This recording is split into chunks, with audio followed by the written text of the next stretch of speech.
अस्सलाम वालेकुम, कैसे हैं आप सब। उम्मीद है बिल्कुल ठीक ठाक होंगे।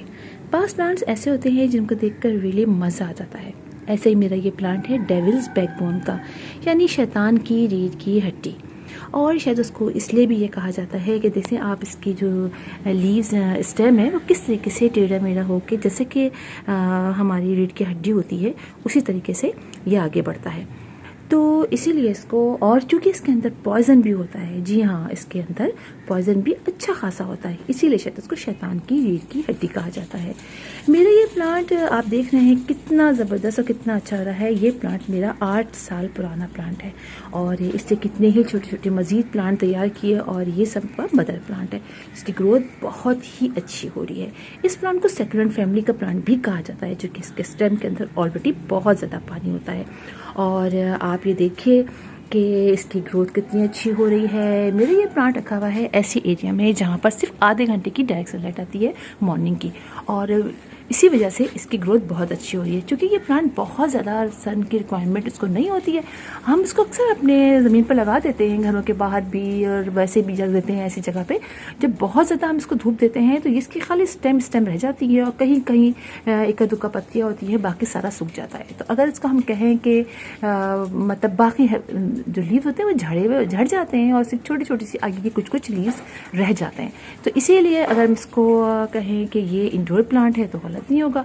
ब्राइट इंडायरेक्ट सनलाइट में भी ये बहुत अच्छा ग्रो करता है। अच्छा, अगर हम इसको बिल्कुल शेडी एरिया में रख देते हैं तो इसके लीव्स जो है वो ग्रीन होना शुरू हो जाते हैं, काफ़ी ग्रीन होते हैं। लेकिन आप मेरे देख सकते हैं कि मेरे प्लांट्स के लीव कहीं से भी ग्रीन नहीं है, इसलिए कि ये आधे घंटे की डायरेक्ट सनलाइट में रहता है। अच्छा, आप नीचे से इसकी ग्रोथ देखिए कितनी ज़बरदस्त हो रही है। ये देखिए आप कितना पुराना प्लांट है, इससे आपको अंदाज़ा हो जाएगा।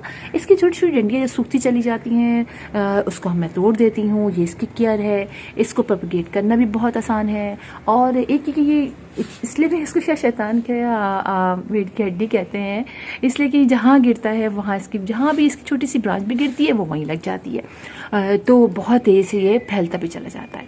अच्छा, वैसे ये सिंगल स्टेम से बढ़ता रहता है, लेकिन अगर आप इसको पिंचिंग करते रहते हैं, थोड़ा तोड़ते रहते हैं, तो देखिए कि मेरे प्लांट की तरह बहुत ज़्यादा आपका प्लांट भी घना हो जाएगा। आप ही देखिए कि मैंने पिंचिंग की है, देखिए कितनी सारी नई एक ब्रांच निकली, 2 ब्रांच निकली। वैसे इसकी ब्रांचेस नहीं निकलती है, ये सीधा ही बढ़ता रहता है। लेकिन जब हम इसको तोड़ते रहते हैं तो इसकी इतनी सारी ब्रांचेस बनती चली जाती है, जिससे ये खूबसूरत लगता है, बहुत बुशी हो जाता है। अच्छा, इसको आप शेप देने की जरूरत नहीं होती, ये आप उसको खुला छोड़ दीजिए, ये खुद ही खुद अपना शेप लेता रहता है, जो बहुत ही खूबसूरत लगता है। अगर आप बांध देंगे तो फिर वो कंजस्टेड हो जाएगा, तो फिर मज़ा नहीं आएगा और फिर प्लांट लीव्स जिसके स्टेम्स हैं वो सूखनी शुरू हो जाएंगी। आप मेरे प्लांट की अब स्टेम देखिए कितनी अच्छी ग्रोथ हो रही है। इसकी वजह यह है कि मैं बहुत ज़्यादा इसको फर्टिलाइज़र नहीं डालती हूँ। हर प्लांट बहुत ज़्यादा फर्टिलाइज़र की डिमांड नहीं करता है, जैसे कि ये प्लांट है, जैसे कि मनी प्लांट है। हम अपने प्लांट के लीव्स को बड़ा करने के लिए खूब ज़्यादा फर्टिलाइज़र डालते हैं, जिसकी वजह से भी इसके लीव्स बड़े नहीं होते। इसी तरह इसके भी आप बहुत ज़्यादा फर्टिलाइज़र की डिमांड ये नहीं करता है। आप महीने में 1 दफ़ा इसको लिक्विड फर्टिलाइज़र दे दीजिए और साल में 1 से 2 दफ़ा आप इसके अंदर गोबर की खाद मुट्ठी भर लेके डाल दीजिए। साल में 3 दफ़ा डाल दीजिए, लिक्विड फर्टिलाइज़र नहीं दीजिए महीने में, ये भी आप कर सकते हैं। आपका प्लांट ग्रो करता रहेगा। हाँ, आपने इसको चेक करके पानी डालना है। अगर आप इसको देखें कि एक दिन छोड़ के एक दिन पानी डाल दीजिए, आप देखिए कि पानी इसमें है तो नहीं डालिए। अगर पानी खुश्क हो गया है तो आप डाल दीजिए पानी। और दूसरी बात ये कि ओवर वाटरिंग बिल्कुल मत कीजिएगा। मिट्टी इसकी अच्छी बनाइएगा, जिसमें सैंड थोड़ी ज़्यादा रखिएगा। सैंड ले लीजिए, गोबर की खाद ले लीजिए, कॉम्पोस्ट ले लीजिए, गार्डन सॉइल ले लीजिए, अच्छी सी रिच सॉइल बनाइए और एक दफ़ा प्लांट को उसमें लगा दीजिए। फिर आप देखिए आपका प्लांट कितना अच्छा ग्रो करेगा। अच्छा, आप बड़े पॉट में लगाते हैं तो ये बहुत बड़ा आता है। देखिए हाँ, मेरा कितना बड़ा हो गया है। और छोटे पॉट में लगाएंगे तो वो ज़्यादा इतना बड़ा नहीं होगा, लेकिन ये कि कोई प्रॉब्लम नहीं होती है। छोटे पॉट में अगर आप सही से केयर करेंगे तो उसमें भी ये प्लांट बहुत अच्छा ग्रो करेगा। अच्छा, आपकी बहुत आसान है। इसकी स्टेम देखिए, ये टूट के मेरी गिरी हुई है।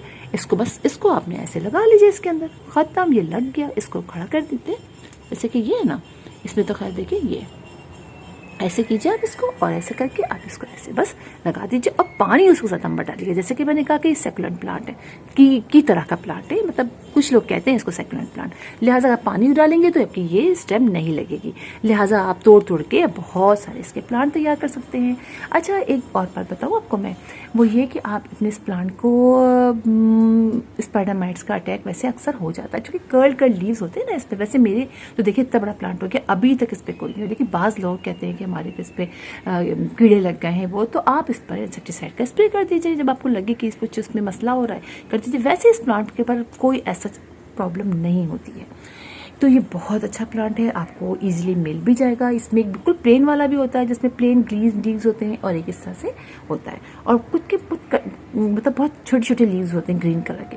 लेकिन मुझे ये प्लांट बहुत, आप ये देखिए इसके लीव्स देखिए कितने बड़े बड़े हैं, आप देख रहे हैं। तो ये केयर अगर आप करेंगे, जैसे मैं आपको बता रही हूँ, तो आप देखिए ये बात है, देखिए कि बहुत ज़्यादा फर्टिलाइजर नहीं डालना है अपने प्लांट को, बहुत ज़्यादा टच नहीं करना है, इसलिए कि ये जो है इसका जो है अगर इसको तोड़ देते हैं तो सैप सा वाइट रंग का मिल्क सा निकलता है, जो कि पॉइजन होता है, अच्छा खासा उसमें पॉइजन होती है। लिहाजा बच्चों से दूर रखिए, अपने पेट्स से दूर रखिए। बच्चे अक्सर होते हैं, आप काम कर रहे हैं, आए, उन्होंने इसको तोड़ ताड़ी पत्तों की शुरू कर दी, तो ज़्यादा महफूज रखिए, उनको दूर रखिए अपने प्लांट्स को। और ख़ुद भी जब काम कीजिए तो उसके बाद अपने हाथ को अच्छी तरह वॉश कर लीजिए। और हाँ, इसके अंदर फ्लावरिंग भी होती है, ज़रा सा दिखाती हूँ मैं आपको, कि मैं अभी आपको दिखाती हूँ। फ्लावरिंग तो नहीं हो रही है, लेकिन स्टेम जो है वो हल्के से पिंक होने शुरू हो जाते हैं। देखिए पिंक हो रहे हैं ना इसके स्टेम। थोड़ी सी धूप मिलती है, सीज़न ज़रा सा अच्छा होता है तो सर्दियों में जब इसको जैसा मौसम आता है तो इसके अंदर पिंक रंग के छोटे छोटे से फ्लावर से निकलते हैं, यानी लीव्स ही बहुत पिंक से हो जाते हैं, लगता है ऐसे फ्लावर्स हैं।